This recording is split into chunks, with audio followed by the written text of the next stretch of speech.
Hey, this is Dara Rosenbaum of Rosenbaum and Taylor. And if you really want to learn how to level up your life, you should be listening to the Time to Shine Today podcast with my good friend, Scott Ferguson. Let's level up. Time to Shine Today podcast Varsity Squad. This is Scott Ferguson, and we are episode 336 with my good friend, East Coaster, Dara Rosenbaum.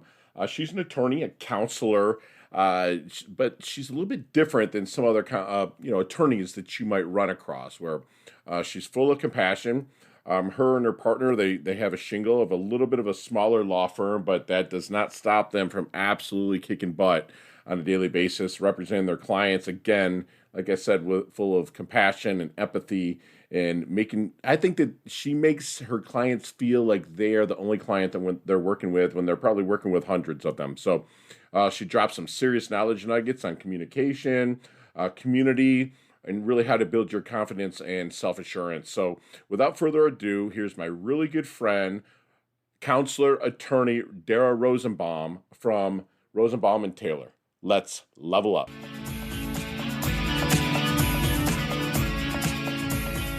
Time to Shine Today podcast Varsity Squad. This is Scott Ferguson, and I have my East Coast, Eastern Seaboard rock star, counselor, attorney, Dara Rosenbaum, and she's also a fantastic podcast host.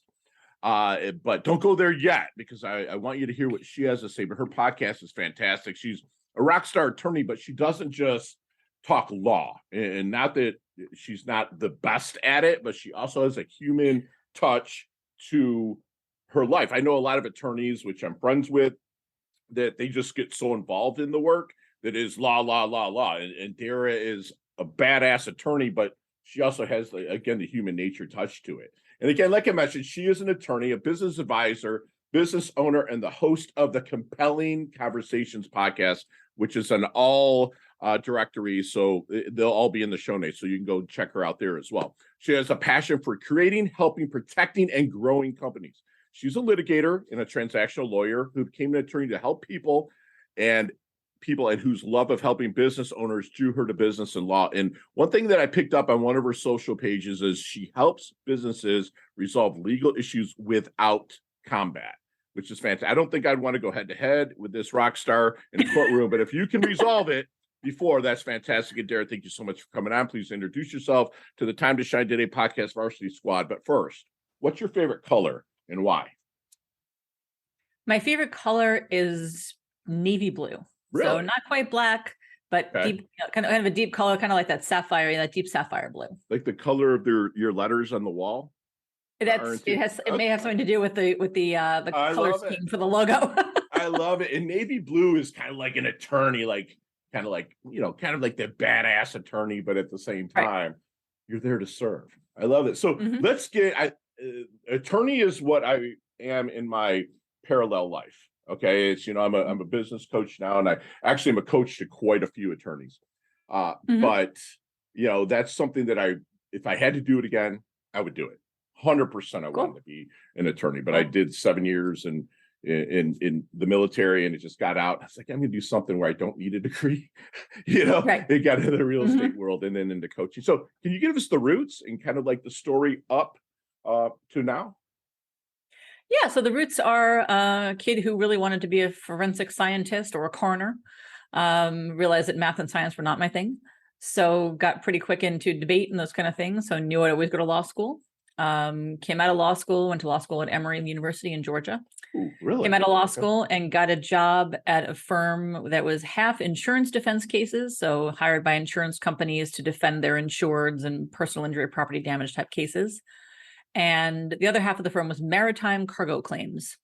So stolen electronics out of a cargo ship. We had some pirate cases, which were kind of interesting. Lots of like moldy and spoiled fruits and vegetables. That was not my favorite. Was there for Did you a actually while. have to go on site and see these things ever?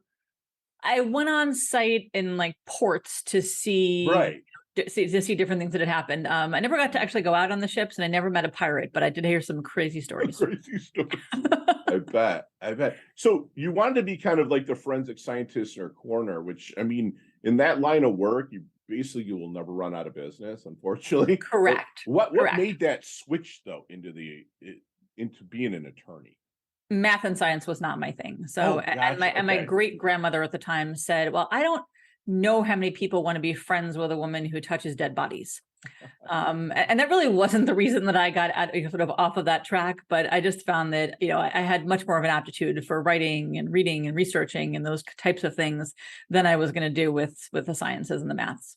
I love it. I love it. And so you worked in Georgia, or I'm sorry, where did you work after you left Emory, that company In New under York. the Mhm. in New My York? family's from New Okay. York. I came back to New York. Yeah. Beautiful. And then now this is like transactional law and litigation. That's kind of far away from that world now, right? Mhm. What you did Yep. before. So let's get us there. So, real quick. So 9/11 happens. I lose my Mm. job because they lost some clients. Through a series of, hey, I know somebody who knows somebody. There's this guy, Scott Taylor, who's hiring. And Scott Taylor is the T in Rosenbaum and Taylor Mhm. now.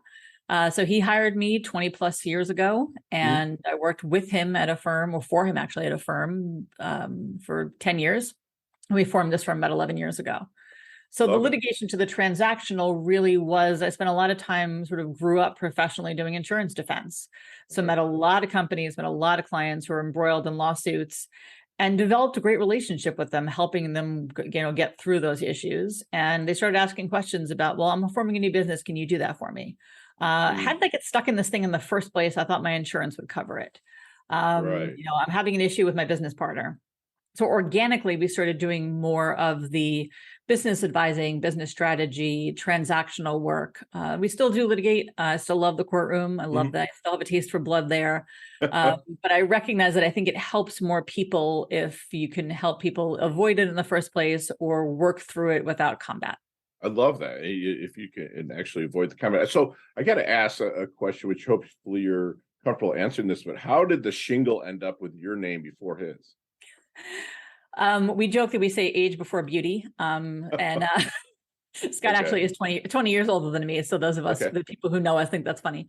Right. We joked for years when he was my boss. We joked for years at the old firm saying, well, if this was Rosenbaum and Taylor, we wouldn't have to do this. Or this is Rosenbaum and Taylor, we wouldn't have this issue. Or we could do things our own way. And it was always called Rosenbaum and Taylor.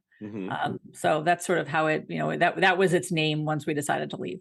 I think that's really cool. And for him, and please don't take this wrong way. A lot of attorneys that I know, the friends are huge egos, huge, Oh, yeah. which I want that. I want my attorney to have a monster ego. I'm going to tell you right now.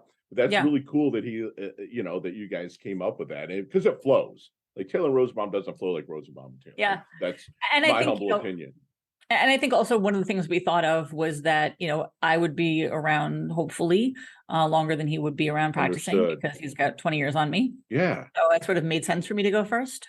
Sure. But there was no fight about it, no debate about it. It just was, okay, we're going out. It'll be Rosenbaum and Taylor. Love it. Love it. So when you're starting to work with clients and whatnot, maybe you're kind of in the discovery period. I ask kind of coaches to find like kind of a secret sauce to a blind spot. How do you dig to get to facts with clients that are really not too forthcoming with the information? I think the first thing is to make them comfortable. So I want to make them understand that I care. I'm not working through a checklist, and I'm not just trying to get them off the phone or trying to make them feel bad about something or make them feel stupid or make them feel like they don't know something or they've done something wrong. That's probably the first thing. The second thing is to learn the business, to really understand what the business does, how it runs, who the key people are, and where the pain points are. What drives you crazy? What's annoying you about your clients? If you could have more of this type of client and less of that type of client, what would that look like? If you could have easier cash flow, what would that look like? So, if you could have a better relationship with your fellow business owners, what would that look like? So there's lots of pieces to it that I try to get involved in and try to understand lots of pieces of the business because they all work together. So I don't want to write a contract in a vacuum or negotiate something in a vacuum or hand them an operating agreement or tell them that they can go find one online. I want my solutions to be personalized to what they do. I absolutely love that. You sound like a coach. I mean, 100%, because again, I'm not a consultant. Like I have, like I said, 3 attorneys that I coach. They're pretty high powered. And, it's funny, they forgot more about law that I'll really ever care to know. Well, maybe I would care to know because that's what I always want to do, but that I'll ever know. But a coach is really, the person that I'm coaching has the problem inside them or the obstacle, but they also have the solution in there. Right. And I love that you're digging deep in not just getting the facts, ma'am, like you're getting, the emotion behind their business, learning the business. That's Dara, that's freaking awesome. Thank So you. while maybe you're still in a discovery period and making sure you're the right horse for the course, moving I like that, forward with horse for the somebody. course. I like that one. Yeah. Is there any good question that you wish they would ask you, but never do? I think that anybody seeking to hire any professional, I think should ask questions about people's experience. And I think you also want to ask enough questions to get a sense of someone's personality, because I think that relationship is really important. Oh, yeah. There are people who call me and it's like, okay, listen, I want to go after this guy. I want blood. It's like, okay, well, now I know who they want me to be. And I know, and I can fulfill that. Or like, listen, I just need to get through this. I need to get through this negotiation. I need this contract. I don't care what it says. Let's just try to make it as good as possible. So I think you need to ask enough questions to understand that somebody can meet your needs the way and be for you who you need. There are clients who contact me who need a lot of handholding, who need more of the cheerleading. You can do this. You got this. This is going great. No problem. A little speed bump, but we got this. There are other people and I think there are people who would contact an attorney who does not have that in them. Everyone has different skill sets. I think that's Right. that's that caricature of the attorney, screaming and yelling and slamming the phone down. Maybe a super nurturing person, maybe a super empathetic person, Yeah. but maybe not. And I think that you want to be comfortable, you want to be able to pick up the phone. You want to ask a question. You don't want to feel like I'm going to be bothering my attorney, or my attorney's going to feel like I should know this already, or I made a mistake and I don't want to share that with the attorney because the attorney is going to give me a hard time. I love that. So that's beautiful that you're like this. Like you're like a coach attorney.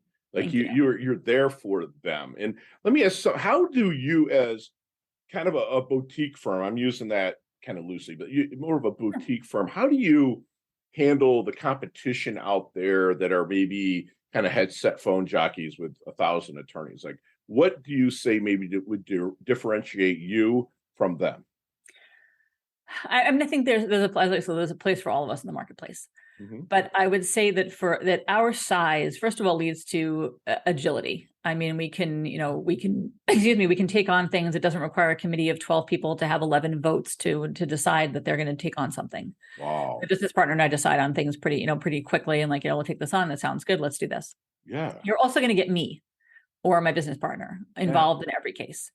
So at a place where you have thousands of attorneys, you're probably going to have a lot of the work done by somebody who's junior, and nothing wrong with that. We've all been junior at some point. Sure. But I think that having a partner on the file who you can call and who knows you and knows your matter very quickly without looking through the file and, I got to call you back in 3 hours. I think that should give the clients a lot of confidence. Because, yes, 2 heads are better than one. So if I have an associate working on the file and I'm overseeing that associate, that should give the client a lot of confidence that the work's being done and I'm doing it efficiently. So I'm going to do it at the lowest rate I can, which is having the associate work on things that are appropriate to keep it at the associate rate. Sure. But the big picture stuff and bigger decisions and the overarching strategy is going to be mine. So it's a cost efficient way of handling things. And it's a way of, I think, giving the client a lot of confidence that they have the right people handling it. I love it, and they're getting you, right? Like that's fantastic. So, what then do you feel your strengths are? I think I've been told that that compassion is one of my strengths. Right. I've been told that clients who are calling, and some people call, they're in the middle of a crisis. I'm being sued. There's a court appearance tomorrow. I don't know what to do. I forgot to get an attorney, or I didn't get an attorney, or I didn't want to get an attorney, or whatever it was. So I have a way of calming things down. And I think that helps a lot. And it helps with my clients. And listen, I'm willing to hear them scream and yell. Sure. But if they, once okay, let's get past the emotion of it. Let's focus on what we need to focus on. And I think the other thing I do is take the temperature down with my adversaries and with the other side. Because we're not going to accomplish very much yelling at each other and sending threatening letters and nasty emails.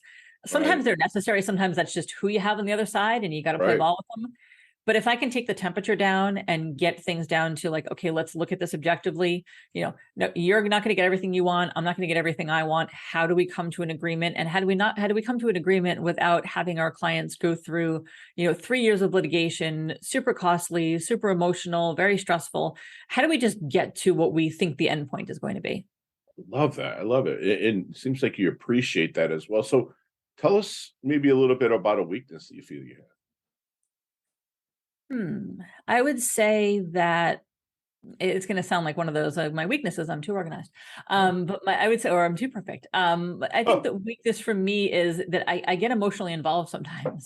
Okay. So there, because the way I look at it is, every day of the week, I'm saying words like, trial, subpoena, deposition, motion, default, judgment, bankruptcy. I say this stuff all the time. Sure. This one got sued. I'm suing this person. The clients I'm dealing with, for the most part, are not professional litigants. And they're Right. not comfortable with, I got a subpoena or I have to sue somebody. Mm. And the way I look at it as a small business owner myself, these people don't want to be in the courtroom and they don't want to be in the boardroom yelling about, some legal dispute or business dispute. They want to be out there making money and doing what they do. They want to be providing their service or Right. offering their product. So, I feel deeply how important whatever the matter is to them. And I definitely take it home with me sometimes where, I know a client, like I'm working on something with a client today. And I know I spoke to her yesterday. She was really emotional. Mm-hmm. And she said, I'm not going to sleep tonight because I want to make sure that I'm giving you every last email and every last piece of paper. And I'm going to just be stressed about it. Right. I said, let me do my job. Let me do the response. Then you can take a look at it. I don't want you working through this through the night because it's going to drive you crazy. And we're going to have to sit down and go through everything anyway. So let me take all the information you provided to me. Let me put together the discovery responses. Let me take that off your head. Love so, I think my weakness probably is that it bothers me when my clients are, really preoccupied or kind of haunted by an issue they're dealing with. I love that you're transparent about that. And that means you freaking are human. Hello. Yeah. Beautiful. Beautiful. Yeah. So have you seen the movie Back to the Future, Dara? Sure, of course. Okay. Let's get in that DeLorean with Marty McFly. Okay. Let's go back to the Double Deuce, the 22-year-old Dara. Okay. What kind of knowledge nuggets would you drop on her? Not to change anything, because you're living a fun journey, right? But to maybe shorten a learning curve, maybe blast through a level up, maybe just a little bit quicker. I would say that I would give her a little more confidence and a little bit more self-assuredness. I think, for the most part, and you probably hear this from other people, you don't learn how to be a lawyer in law school. You learn how to think like a lawyer. You learn some basics. But I went to school in Georgia. I didn't learn anything about New York law until I started studying for the bar. And I think that I didn't, for the first several years of my career, really appreciate the other skills that I was bringing to my practice that weren't just necessarily, the law and how to apply the law. And I think that's what made me different ultimately, was that I understood that, my people skills were important and that my communication skills were important and my problem solving skills were important. But in those early years, it felt very much like, I have to be a master of all the legal principles and I have to be able to, know the case law off the top of my head and make that perfect argument. And that's certainly all important stuff. But I didn't realize how much the soft skills were going to really kind of make my career for me. Well, that's fantastic. I've never heard an attorney say soft skills, but it makes all the difference. I think in so. It. Beautiful. So how do you want your dash remembered then? That little line between your incarnation date and your expiration date, your life date and death date. Hopefully it's way down the road. Yep. There, but how do you want your dash remembered? I would say that I certainly want to be remembered for helping people. I think, that's why it's not really, I will be honest. It's not why I became a lawyer. I became a lawyer because I like the reading and writing and I thought I wanted to argue things in court and I still love trying cases. But I came to a point where, helping people to me is just so rewarding. So personal, professional, one of the reasons I started the podcast was because I love connecting people. So I love, I always refer to it kind of as that little memory game where you turn over the card and it's like, I found a strawberry. Where's the other strawberry? Right. Yeah. I want to find the person who needs to meet the other person. And I do that a lot, but I can spend my whole day doing that because I've met a lot of people. I'm blessed to know a lot of people who I think would be great, great meets for other people.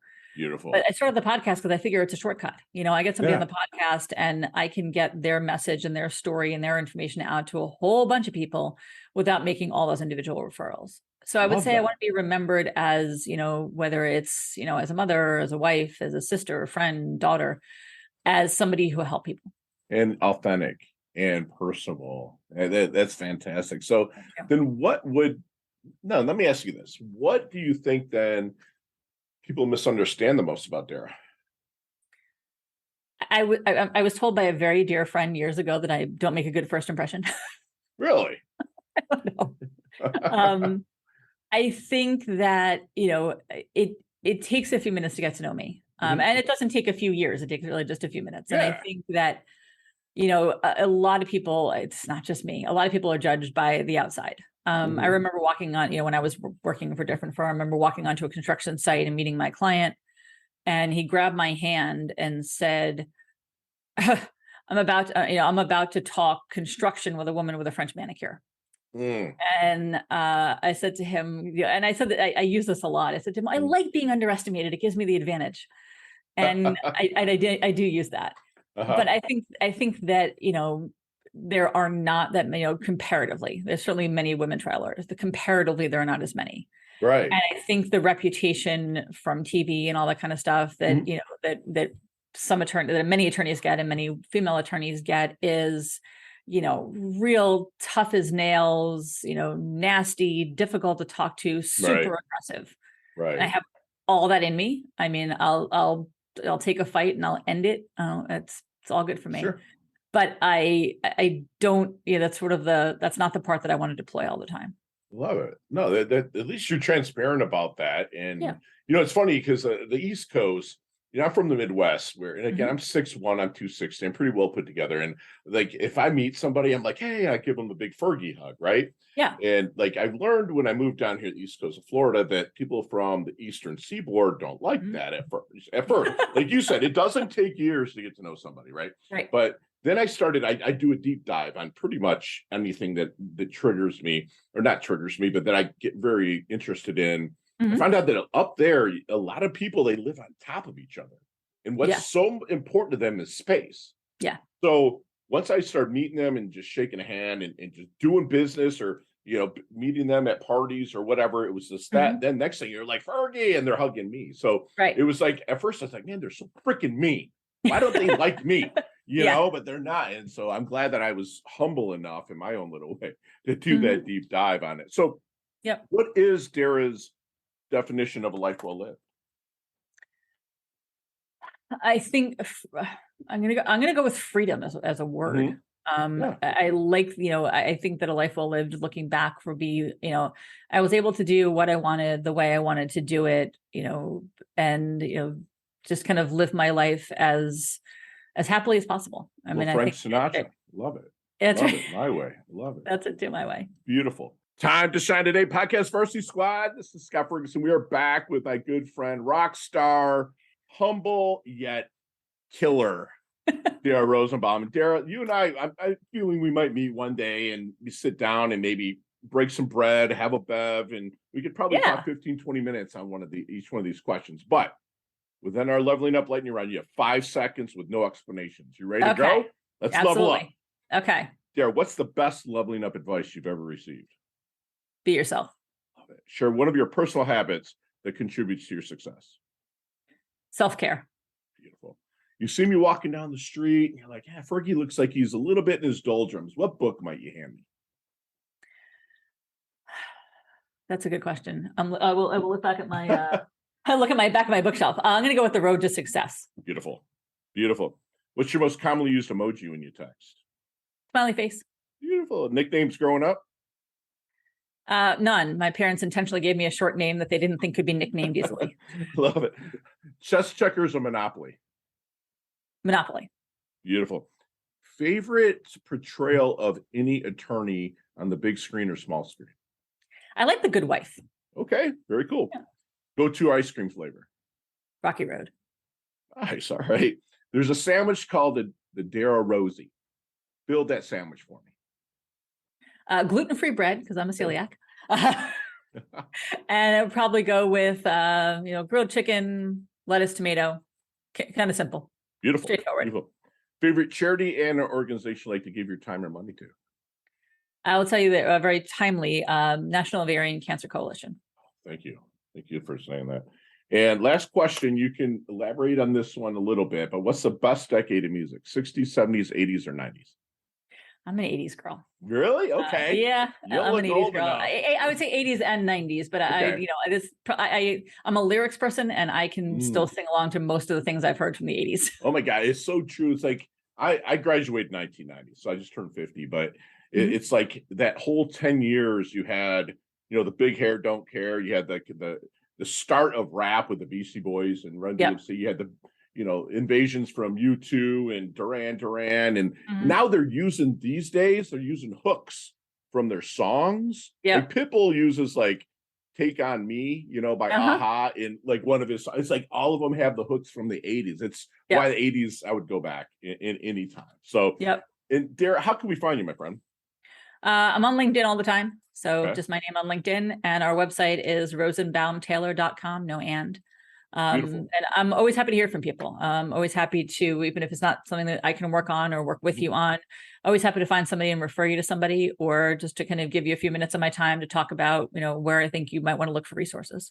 But with you being a connector, Dara, do you have attorneys in other states that, like, let's say someone lived somewhere that you might be able to connect them with? Absolutely. Okay. Absolutely. Very cool. Very cool. Yep. And if you do me one last solid and leave us with one last knowledge nugget we can take with us, internalize, and take action on. I would say, oh gosh, there are so many I can try. I would say find a community, find your people. And that's going to be it doesn't have to be the community you live in. It is a community of people who like, and trust. And that's sort of kind of cliche, but people who you can count on. You need that stable of professionals who you can count on. Yes. You need people who are running a similar business who you can ask questions of, because yes, they're competition in some cases, but there's plenty of work for everybody generally, and plenty of customers for everybody.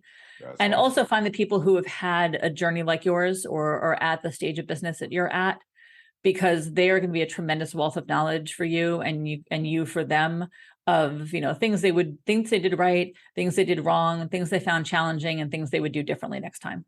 I love that. And we just had I didn't know how this was going to go, squad.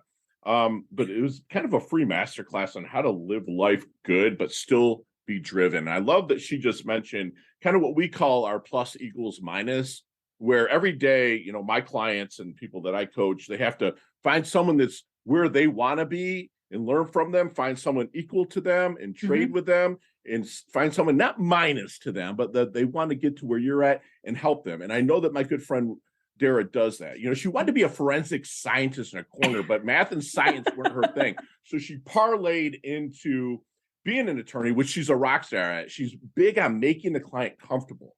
She doesn't have a checklist. She really listens and understands their business pain points. And she asks, what would it look like if this pain was resolved? And I love it that she doesn't go into we'll call it a transaction, being combative. It's got to get there. She can knuckle up, but she would rather do it without that.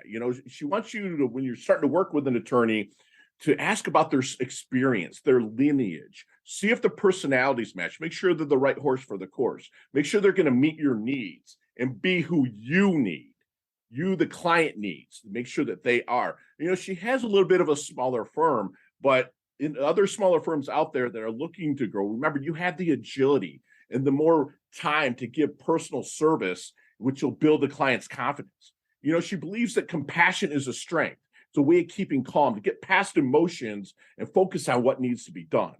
When she was younger, and she's telling this to, even if you're just in a transition, to build your confidence. And if you're trying to learn something, like my good friend Leah Woodford says, get your asking here. Ask people. People will share with you. Remember, communication is super, super important in anything in life.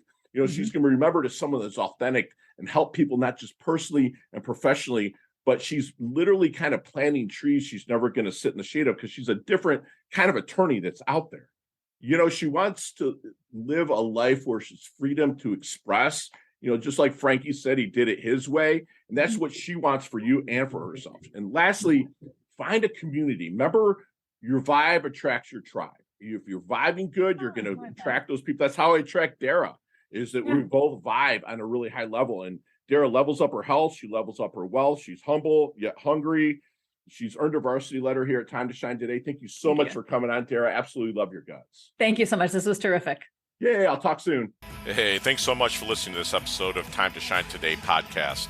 Proudly brought to you by Sutter & Nugent Real Estate Excellence, who can be reached at 561-249-7266 and online at www.sutterandnugent.com. If you are a business owner or professional who would like to be interviewed on Time to Shine Today, please visit timetoshinetoday.com/guest. If you like this episode, please subscribe on Apple Podcasts, Google Podcasts, Stitcher, Spotify, iHeartRadio, or wherever you get your podcasts. There's a link in the show notes to our website. Also there, you will see our recommended resources. We hope that you will support our show by supporting them. If you like what you've been listening to, it'd be great if you could just give us a 5-star rating and tell your friends how to subscribe while you're at it. I'm your host, Scott Ferguson, and until next time, let's level up. It's our time to shine.